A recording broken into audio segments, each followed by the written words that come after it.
The hair in this video is provided by Fab Extensions Virgin Hair Company. They are located at 3642 Capitol Boulevard in Raleigh, and you can visit their website at www.fabextensionshairco.com to purchase. Today we are going to learn how to tint, bleach or not, and pluck a frontal. So here I am showing you the 18-inch frontal, 13 by 4, ear to ear. You're going to start with some boiling hot water. Pour that in a bowl, and you're going to need some dye.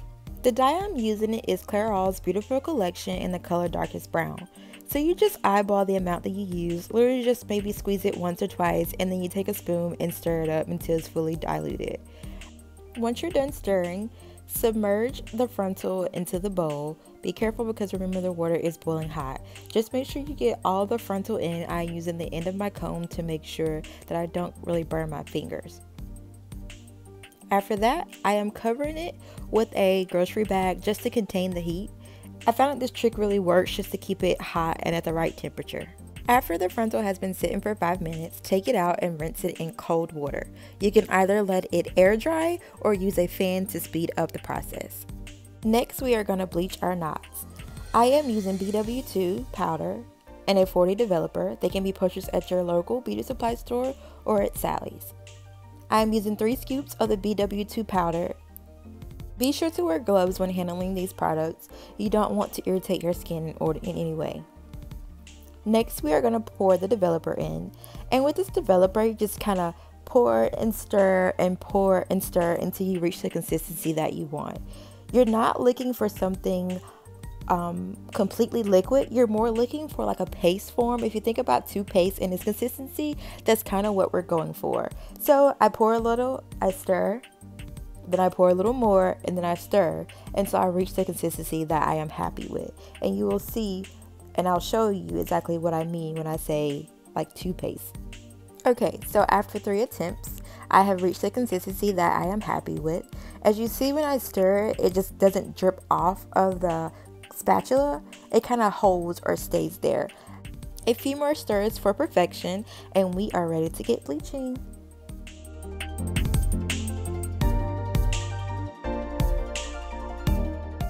Hopefully this isn't difficult to understand, but you're kind of placing the bleach on top of the lace.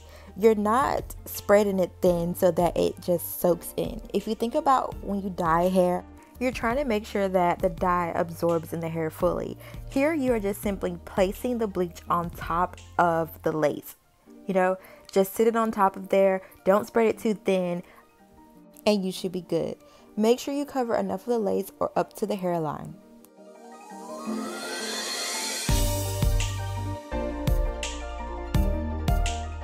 This is what your frontal should look like when you are done bleaching. Now we will let the bleach sit for 5 minutes and take its effect.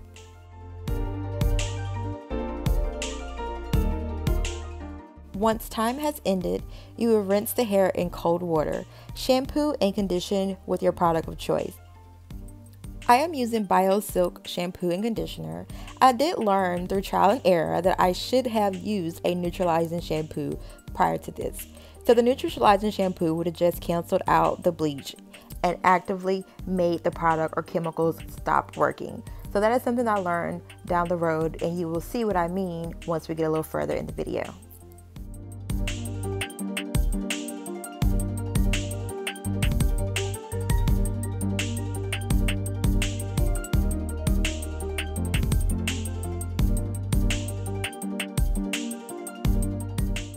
At this point, we have successfully tinted our lace and bleached our knots.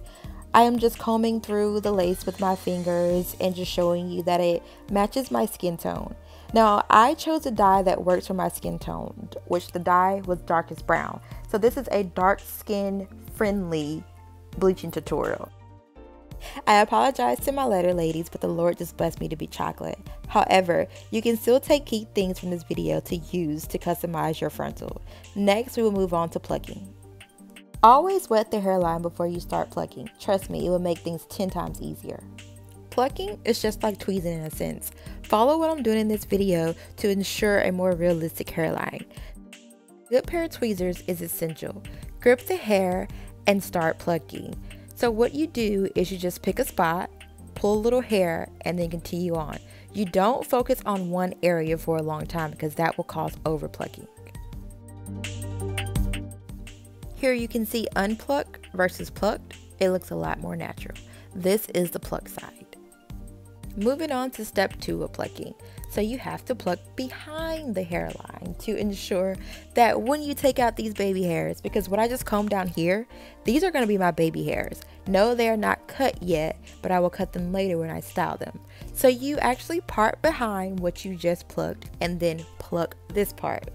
Yes, plucking is a time-consuming process, but it's very, very, very beneficial because it would make your hair look a lot better. Please do not put your frontal on if it is not plucked.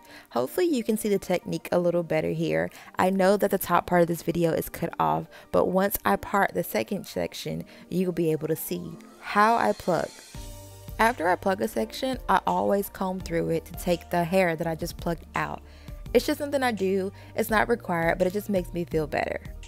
As you see, that's how much I just plucked. And it doesn't look like a lot. It doesn't feel like a lot, but it makes a big difference.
Once again, I am showing you in comparison the pluck side and the non-pluck side.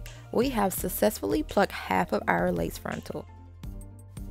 We have reached the end of part 1 of our lace frontal series. Part 2 coming soon, where I'll show you how to construct the wig from start to finish. Have a great day.